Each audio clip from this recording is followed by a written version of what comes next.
Good morning, future and fellow OTs. I'm Thalia and welcome back to my channel. So today I thought I'd take you along as much as I can through my description as a mental health clinician working in an essential service at the moment amongst the COVID-19 pandemic. So I'm gonna head to work. Step one. So I thought I'd talk about the things I probably can somewhat talk about that have been happening this week.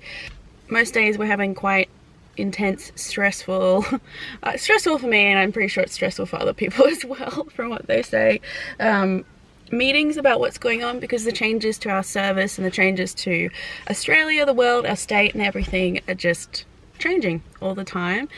As essential healthcare workers in a different area than, say, the front line of the virus, we still have to keep going because mental health doesn't stop, and there's a lot of things that might be shifting and changing and increasing in this kind of landscape at the moment to do with mental health. If you think about schools closing, for some kids, schools were their safe place, and now being at home more often where it isn't as safe, we could see some increases in various things like domestic violence and things like mental health as well. Our ability now to provide different services such as face-to-face consultations is reducing quite a lot.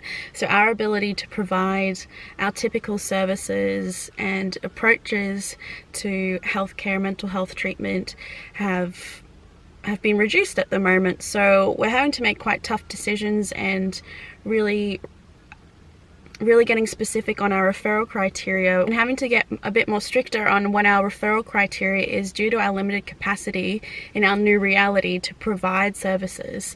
So we're having to look at our own caseloads and consider whether clients within our caseload might actually be best suited to other services at this point in time due to our reducing capabilities to provide treatment intervention.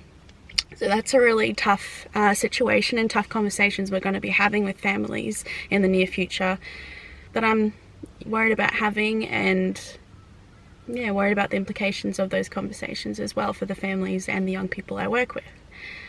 This week I have a lovely added layer of being on the intake officer role and a few of our team being away sick and needing to then take care in a way of all their appointments they had scheduled for that day, in that I need to at least text all the families and then do check-in calls and follow up if I can't get through to them at least 1 or 2 times.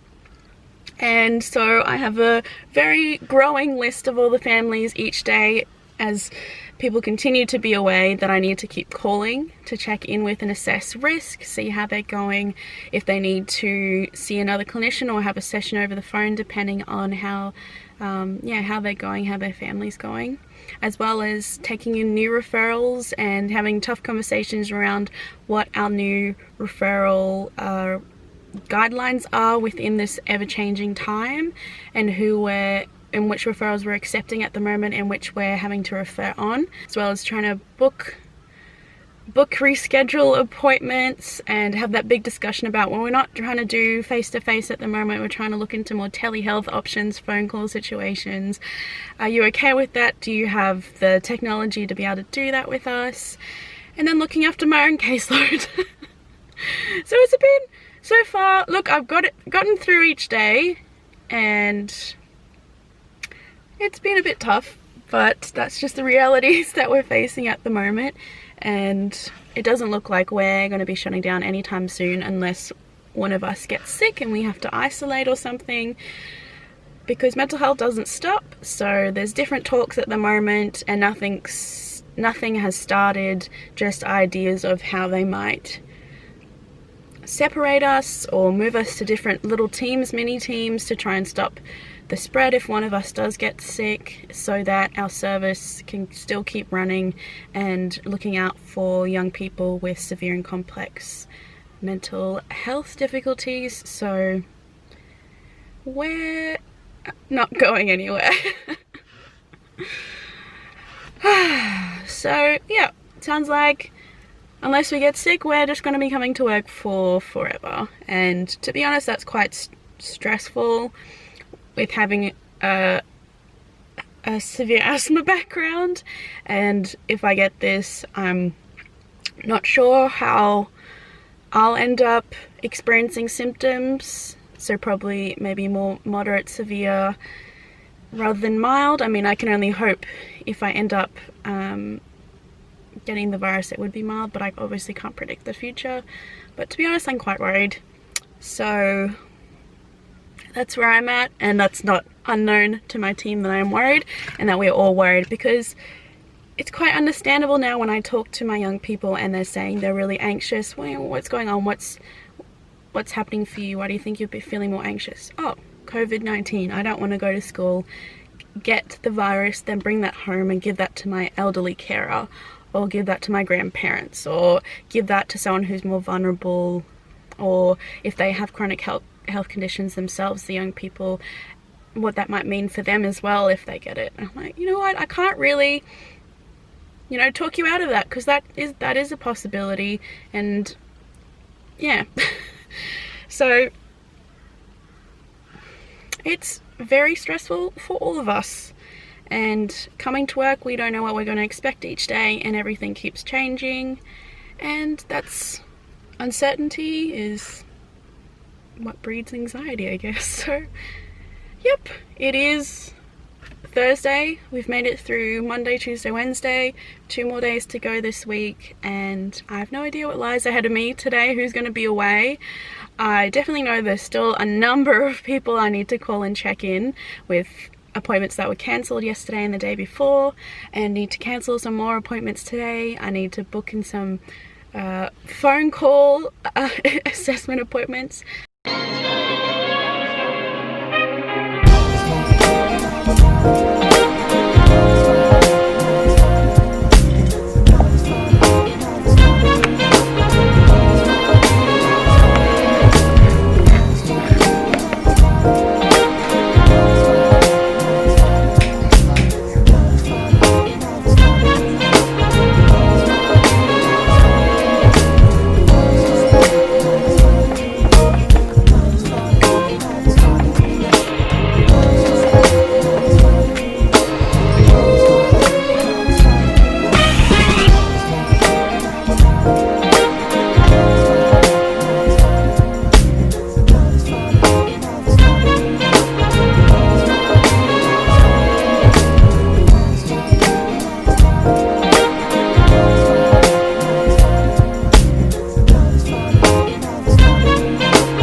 Good morning, future and fellow OTs. I'm Thalia and welcome back to my channel. Currently, I am not at work. I don't even know what the proper... I'm in self-isolation, not because I'm sick, but because I'm more vulnerable to becoming very sick if I was to contract the virus going around, COVID-19 at the moment. So that's why I'm not in the clinic and why I'm actually able to film today. I am currently waiting to find out if I'm allowed to work today. So I'm sitting at my laptop. I don't know what I'm waiting for. I've sent emails, maybe, I don't know. I've already managed to spill chocolate milk on myself this morning, so we're off to a good start. So yes, currently I can't do very much from working from home because we don't have, I believe, approval to do clinical things from home yet, which then makes it very hard for anyone who's not able to safely work in the clinic to continue their job at home. We are considered an essential service working in health with acute and severe young people, so I'm quite worried about my caseload and how it's going to go with me not being able to work from the clinic and possibly not being able to access clinical things from home. But hopefully that changes really soon. At the moment, I've been able to call around to different private psychologists and psychiatrists who we usually refer families onto or recommend to families after exiting our service, or if they're not appropriate for our service, then referring on to other services. And I've been calling in and checking in, seeing how COVID-19 coronavirus has been affecting their services, if they've been able to move on to telehealth options, so phone consults. I always do this, but it's like, is it this? Phone consults, 2 phones at the same time, or video conferencing, which might be through Zoom, Skype. I know there's a few other options, so checking in on what they're able to do at the moment, if they're still seeing people face to face, what the prices are, what their waiting list is like, etc, etc, so that when families call us, or if we're needing to discharge families in the current circumstances, we're able to give more accurate and up-to-date information on the services we usually refer on to. So that's been mostly fine. Some people get just a little bit sassy over the phone. Why do you want to know this? Or they honestly just don't know that information, as their job is purely admin and they don't really know what's going on in the clinical side. But usually they have a good idea of what's going on. I have found emailing them has been the better way of getting all this information. In case I forget a question, I've already got them all listed there. In case they need to go away and ask for the information, they can again reply to that email when they have all the information. And I don't really get attitude through emails, but yeah, I understand it's a really stressful time for all of us working in health as well, so trying to keep up with the demands and things coming through and all the changes every day is stressful for all of us, including healthcare workers. So just trying to manage it day by day, but I have no idea if I'm allowed to work today. So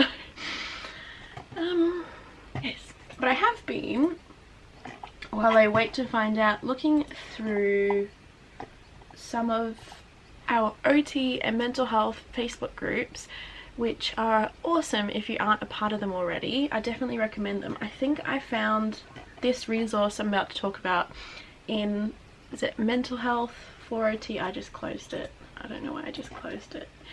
MH4 number 4 OT. So that's a group for OTs who work in mental health or interest in mental health. So yeah, I found this resource in that MH4 OT group, and it is called mylockdowndiary.com is the website. No spaces or anything. And so it's being created by an artist I believe. Need to extract it. Extract it. Alrighty. So let me just go back and find out more information about it. So this resource is being created by an artist called Stephen McCarthy, and it's a free downloadable booklet that can be turned into a little journal for kids to help them work through lockdowns, isolations that they're in at the moment. So it has, I think, about 28 or so pages with different ideas each day. Write a note to you in the future. Self-portraits. What did you do to not get bored today? What made today awesome? Just little prompts to keep them going each day and something to work on. So I'll link that down below. I think amongst all this chaos there has been some positive things there has been some positivity that's shined through, and I've definitely seen that through the health professionals in different groups I'm a part of, sharing resources, creating resources and sharing them with the world, and just wanting to help out as much as they can. I think this is just another great example of how obviously not OT specific, because this person I don't believe is an OT, is an artist, has put time and effort to support people they don't know around the world to get through this really uncertain, chaotic time. So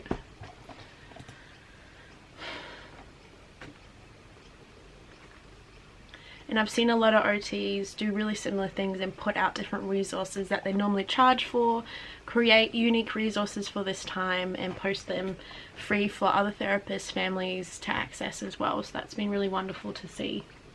Just trying to have a think about what else I could do today. Definitely edit videos, film a little insert for one of my videos coming out with an online learning service called PICMONIC, so I need to get around to voicing over an insert for that part, because otherwise I've finished that video, just need to film that bit. I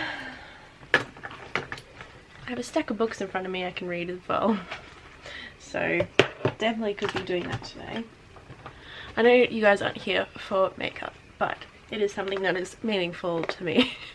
So I recently got this avocado palette from I Love Revolution, and it's just fun because my favorite color is green. I don't have many green shadows, so this has been fun to kind of play around with. Not that I'm gonna get too wild today, just looking for a color to line my eyes, so I might just be going into Hass, which is probably, it could be a dark, very dark green, but kind of doubles as a black if it is a green in fact. So I ended up purchasing a bunch of resource books off Facebook Marketplace the other day. I'd never bought anything off there before, and I just stumbled upon it when I started looking on the website. Well, started looking on that feature of Facebook. Because my housemate, I'm not obviously in my house right now, I'm back home with my family. My housemate sells and buys a lot of stuff from there, so she's always had you know, good experience with it. Obviously you might come across some people you're not going to have super positive experiences with, but so I had a look on there and I came across this whole bunch of psychology therapy books, and I ended up going and picking them up, and so many. And then I ended up having an order already coming from Book Depository. So in front of me I have a lot of books I can definitely start reading and getting into. I really can't see myself very clearly, so don't know what this is going to look like. I might just do a little pop of colour underneath, not that you can probably see it on camera, because I'm home and you want to have a little bit of fun. I really can't even see what I'm doing. The shadow is just too bad. Oh, now I can see here. The thing with wearing glasses is no one can ever really see what's behind them, so that can be disappointing, but also a positive thing if you're in a rush. So it doesn't really matter if it's messy, because 1, I'm at home, 2, you're not here for my makeup, and 3, I wear glasses, and 4, it doesn't matter. So the last few days has definitely been a bit of a stressful whirlwind for myself, with what's happening with my job, what's happening with my health, where I should be, what's the most safe kind of environment situation for myself with my asthma and everything. So it was definitely deemed that being at home is probably the safest option for myself. So I've moved for this period of time back in with my family, and we all have now a little home office space. If I am able to keep working from home, I have this room to myself, and then everyone else has a room they're able to keep going with their work from home as well. Obviously I still need to keep paying rent at where I'm renting, which is far away, but obviously happy to do that. Again, not that I'm seeing anyone I need to dress up for today, or that I'm planning on filming any really sit down videos, but just help you feel like, can help you like keep you more accountable to stay productive, keep doing things. If you are needing to keep being productive, try to like change out of pajamas and things like that and keep going a bit. But it's not normal time, so part of me does understand if people are kind of wanting to stay in pajamas, and if they're able to kind of keep doing their work from home, if that's what they're able to do at the moment. I'm very fortunate. I'm very aware that I'm very fortunate at the moment to be working in an industry that is one of the most needed professions to keep essential professions at the moment, and that I'm very lucky to have still a job at the moment and have that income coming through, because so many people have lost their jobs recently, and that's just a horrific change in their circumstances that no one was prepared for. So everyone's having to make really big changes, sacrifices, and some people just going day by day because they don't have the financial means, because they weren't prepared with the financial means. No one knew this was coming, so I don't even know what I shouldn't say on this, but I want you guys to let me know down below how you're going, what things you've been finding helpful, staying safe, staying mentally well. If you're in isolation, what's happening with your work? If you work in health, are you going through telehealth, working from home, working from clinics? What's happening down below? And if you don't work in health, still let us know down below how you're going, because I think a big thing about what's going to get us through this, apart from staying home and following recommendations to reduce to keep everyone safe, is reaching out and keeping in touch and connecting with people through the means we have available, which is things like YouTube, which is emails, which is phone calls, which is Skype, FaceTime, Messenger video, whatever you use, writing letters.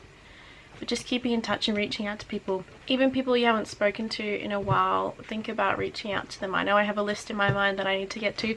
Actually, that's something else I could do today, is return some phone calls, messages, and then start some people I want to reach out to. So have a think today. If there's 2 or 3 people you haven't spoken to in a while, you could just send a message to. Just say, hey, how are you going? Thinking of you. Is there anything I can do to help? And I think that just that simple act of reaching out, connecting with others, is going to be a big part of how we all are after all of this, and during, if that makes sense. So I have a feeling I'm not working today, if I still haven't heard anything.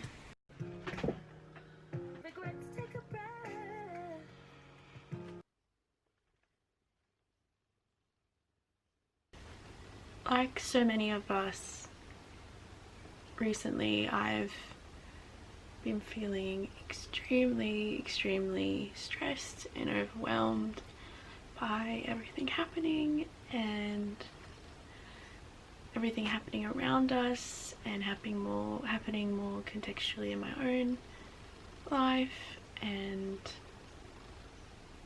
I've been finding the past few days really difficult, and that's not news to people around me, people who know me, people I work with. So